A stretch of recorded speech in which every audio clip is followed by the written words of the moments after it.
Hello and welcome again to my study on this Friday morning. After today I'm going to have a couple of weeks off from doing this reflection. We're actually taking a break after all this time. So I thought it might be good to look back at some of the highs and lows that we've had during this very strange period. It's really been incredible.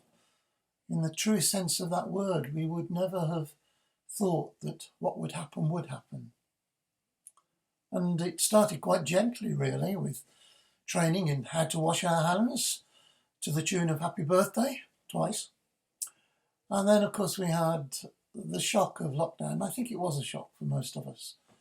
Not being able to go out, not being able to see people, not really quite knowing what to do. We were very lucky, I think, in that we had beautiful weather during that time, and that helped, I think, a lot of us. But it was still very difficult for many, many people, especially those on their own and in places where they couldn't get into a garden.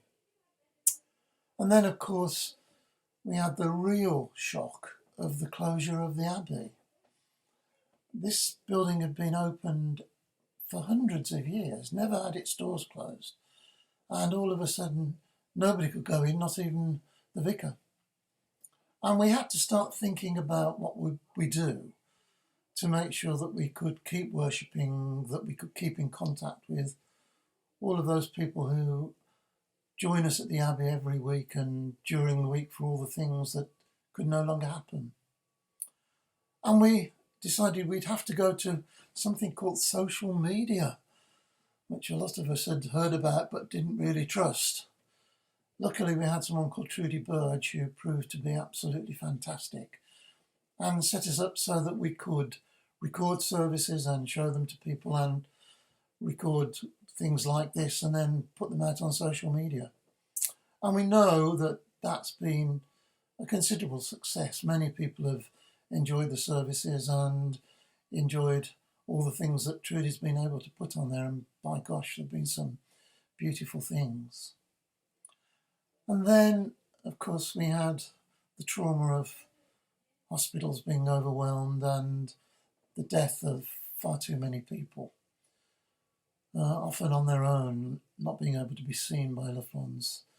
Now, I worked in the health service for 40 years and I know how hard everybody would have worked to make sure they were doing everything they could. And as a way of showing our gratitude, if you remember, we used to clap on a Thursday. That showed solidarity, and I also think brought us together with our community. We saw neighbours we hadn't seen for quite a long time, and it was good to see them and wave to them. And so that was part of our community showing love to each other. And we've had to learn new skills. I'm now quite good at Zoom. Many people don't like it, but it has meant we can have meetings and we can join together in various ways. And then gradually we've opened out again. We've seen the numbers drop and we've been able to have services in the Abbey to be open for private prayer. Those services aren't quite what we're used to. There's no music at the moment, though we are hoping to bring that back soon. And it feels quite different, and the world feels different. And then all of a sudden we're finding the numbers increase and we're really concerned about what might happen next.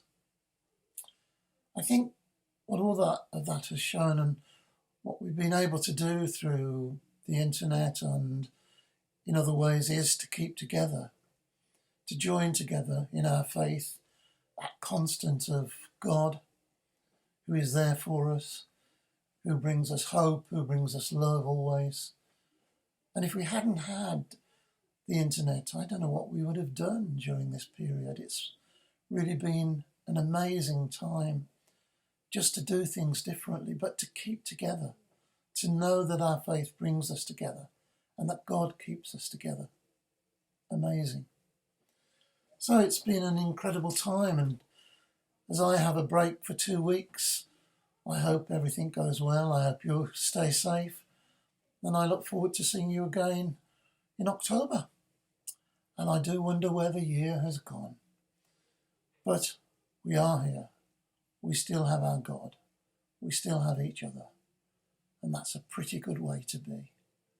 So I'm not sure if this is a threat or a promise. I'll be back.